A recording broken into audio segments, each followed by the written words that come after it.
In this video, I'm going to be building the best possible team for 100,000 MT in NBA 2K23 My Team. This is going to be a really good starter team slash budget team, whatever you do want to call it. So if you guys are kind of working on a budget or just looking to build a really good cheap team, this is definitely going to be the squad you guys are going to want to build. So at the starting point guard position, we're going to be going for one of the best value and one of the just best budget cards in the game, and that is going to be the Amethyst Penny Hardaway, because he's basically like his pink diamond version and he only goes for 2,000 MT, and he's still like arguably a top 10 point guard in his Amethyst tier. He's a point guard shooting guard, 6'7" with a 6'10" wingspan, so he's got that height and the wingspan to play point guard. And then you look at his stats, I mean, they're going to be very well rounded. Like, he's basically just his pink diamond, maybe just a little bit worse stats wise. He's got the same jump shot, same dribble sigs and everything as his pink diamond card, so very similar cards. And Penny Hardaway is going to be our starting point guard. Now, as our starting shooting guard, we're going to go for one of the best budget cards in my team, and that is actually going to be the Amethyst Wesley Person.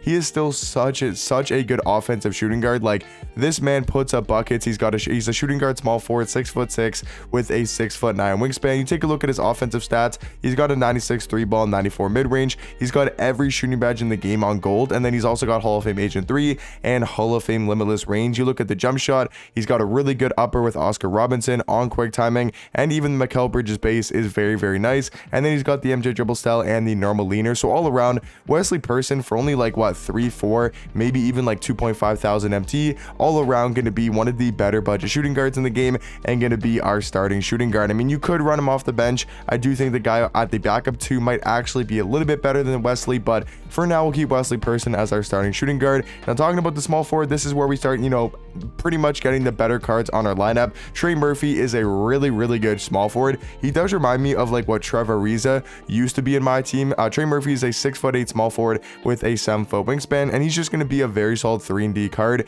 He plays good defense in game, has a really good defensive stance, I believe. Or, yeah, I don't know if it's the defensive stance, but he plays really good defense in game with some really good animations. And he's got a 94 3 ball, 85 mid-range. He's got Hall of Fame Agent. He's got Hall of Fame Amped, Blinders, Catch and Shoot, Claymore, and Corner Specialist. And then you look at the jump shot.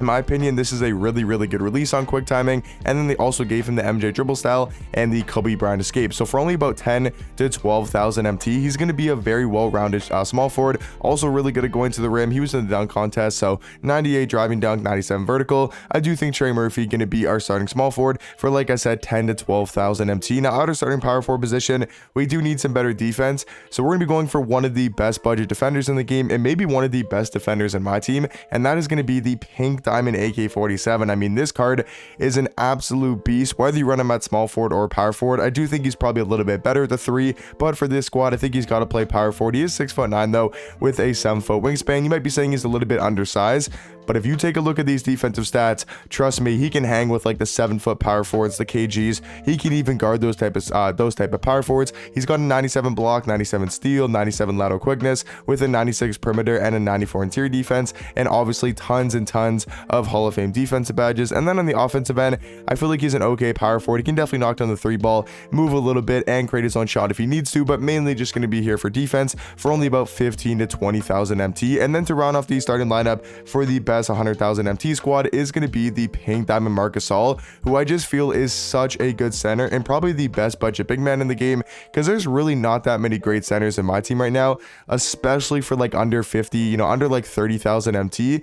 The only really good center I can think of is Marc Gasol for about 25 to 30,000 MT. He's going to be a great center, though. He's 7'1" with a 7'4" wingspan. In this card, he's going to be able to stretch the floor with a 93 3 ball, 93 mid-range, has Hall of Fame catch and shoot, corner specialist, and limitless range. So obviously, that's probably one of the better things about Marc Gasol is going to be his jump shots really good, has a high 3-ball rating, and some pretty good golden Hall of Fame shooting badges. But I think honestly, the best thing about this card is 1000% going to be his defense. He's got a 92 block, 96 interior defense, and he just plays very good in game, like plays really good defense in game. He's got Hall of Fame anchor, box out beast, brick wall, interceptor, and post lockdown as well. So for me, I feel like Marc Gasol, one of the best budget cards in my team and going to be our starting center. Now, off the bench, honestly, you could make an argument that our bench might even be better than our starting lineup, because at the backup point guard spot, we're going to be going for the new pink diamond Jaden Ivey. I feel like he's a really underrated point guard. Like, he's very solid for only about 10 to 12,000 MT. A lot of these all-star Saturday cards forwards. Just a really good value for only being about 10 to 12,000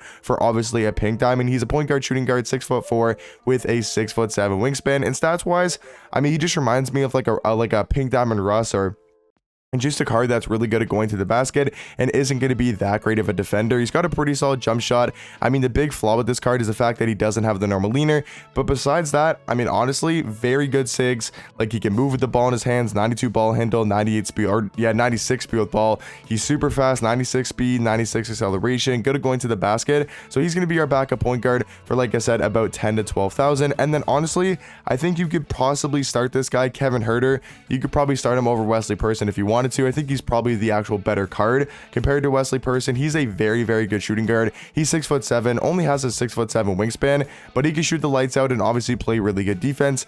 Now, he couldn't shoot the lights out last night. If you guys watched the 3-point contest, this man had one of the worst, I'm pretty sure tied with Michael Jordan for the worst 3-point contest like performance, only putting up 8 points. So maybe he's not that good of a sniper in real life, but in my team, obviously I know he's a good 3-point shooter, but this card can really shoot in game. He's got tons of Hall of Fame shooting badges, 94 3-ball, 92 mid-range. I think he's got a pretty good jump shot, and surprisingly enough, the card can actually play very solid defense. So I think it's probably smarter to start Kevin Huerter over a guy like Wesley Person, but I think if you're going for the height and you're trying to position the lineup a little bit better, I think since Jaden Ivey isn't the best of defenders and is a little bit, not undersized, but he's only 6'4", so it's kind of nice to have that 6'7" shooting guard next to him. So I feel like I'll keep Kevin Huerter off the bench, you know, just to give some more shooting, obviously, for Jaden Ivey as well. So yeah, that's going to be our backcourt, is going to be Jaden Ivey and Kevin Huerter. And then at the backup three, I think there's a couple of different guys to go with. If you want to go really budget, which we'll be doing, is going for Amethyst Jerome Williams. Obviously, we only have 100,000 MT, so we can't be spending, you know, that much MT on a single position, and especially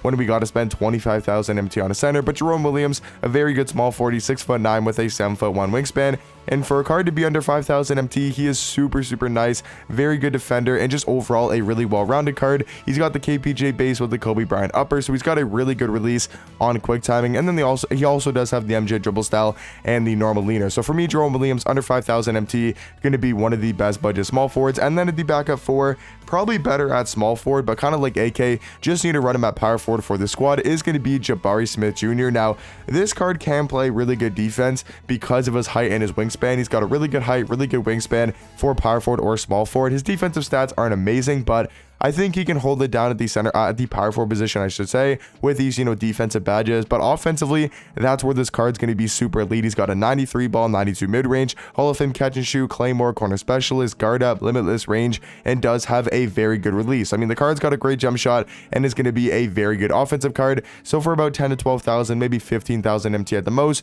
he is going to be our backup power forward. And then for a backup center, this is where I honestly have no idea who to run, because for like under 10,000 MT, under 15,000, I legit can't think of any center in the game. Unless you want to go undersized and you want to go for a guy like Serge Ibaka, you could definitely do that. If you wanted to go Jared Allen, he's not even that bad of a center. He is 6'10" though, so if you want to go undersized, you might as well just go Serge Ibaka. I mean, there's Taco Fall, just because it's Taco Fall and he's 7'6" and he plays amazing defense. But if you guys can let me know a budget center that you think is better than Serge Ibaka or Taco Fall for under 20,000 MT, I would love to know, because unless I'm absolutely tripping and just forgetting somebody, I cannot think of any good budget centers for under 20,000 MT. So for me, I'd probably go Serge Ibaka as my backup center. Also, guys, I do want to say at the end of the video, make sure when you guys are building a budget team like this that you're using as many free cards as possible. If you guys grinded for the Ray Allen, obviously put him in the lineup, right? I'm just giving you guys a basis, you know, with auctionable cards that you guys can build for 100,000 MT. If you have maybe a Karl Malone for winning the 8 unlimited games, or whatever you have to do for the card, make sure you're adding him to the lineup,